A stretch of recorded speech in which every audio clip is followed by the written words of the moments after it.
This is 5 on Your Side.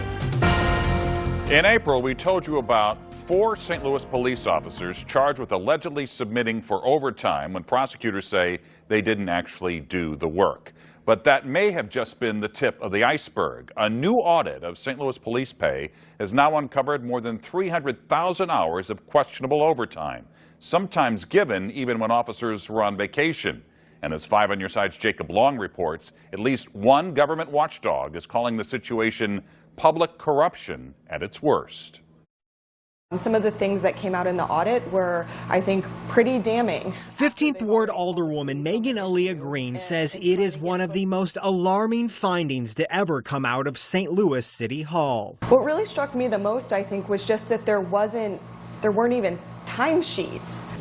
A new audit by St. Louis Comptroller Darlene Green's office shows that more than 340,000 overtime hours were paid to city police officers for work that can't be verified because there are no detailed timesheets. I think nobody knew because a lot of the accounting procedures weren't being followed, so it wasn't being signed off on. But as Alderwoman Green points out, missing payroll documents are not the only problem. Even high-ranking officers received overtime despite a city ordinance that says they're not eligible for it. You know, if somebody is getting overtime pay when they are supposedly on vacation, or if they have worked supposedly 365 days a year, 10 hours a day, you know that there's problems there. You know that that didn't happen. The comptroller's audit says the police department blew its overtime budget by $5 million between July 1st, 2015 and June 30th, 2016, with some officers earning more than $70,000 in overtime alone, in addition to working a full year at regular pay.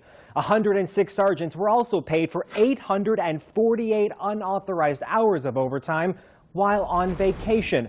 And 30 lieutenants received overtime pay for more than 5,000 hours, even though they're exempt. That just isn't normal. That simply is not normal, and that is a huge, gigantic red flag. Curtis Kalin with the nonpartisan nonprofit watchdog group Citizens Against Government Waste says the results of the audit are deeply troubling for city taxpayers. It seems like the St. Louis Police Department essentially had no taxpayer safeguards to prevent any abuse of the overtime pay system. But a union representing a majority of city officers calls the overtime audit a distraction from the real issue. That's just an argument to take people's focus off the fact that we need to do something about this crisis with staffing right now. Right now, city leaders say the police department is down more than 100 officers, and that is the big reason so much overtime has been incurred. Overtime is a very expensive way to deliver services,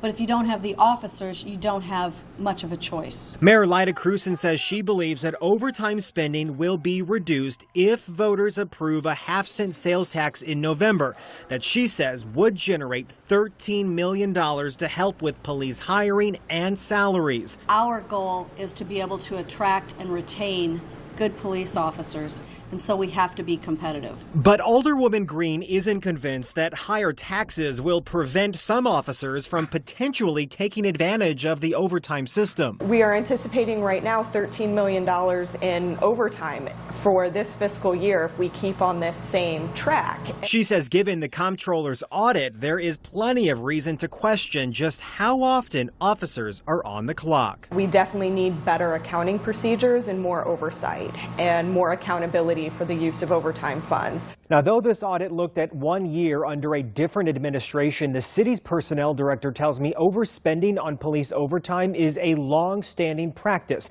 And that's why Alderwoman Green is now calling for hearings at City Hall to find out how much is being spent and if the work is really happening.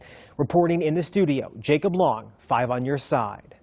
St. Louis police refused to provide anyone to speak on camera about the audit's findings, but in a statement they said overtime spending is being more closely monitored and evaluated, and that procedures are being put in place to ensure compliance to city regulations.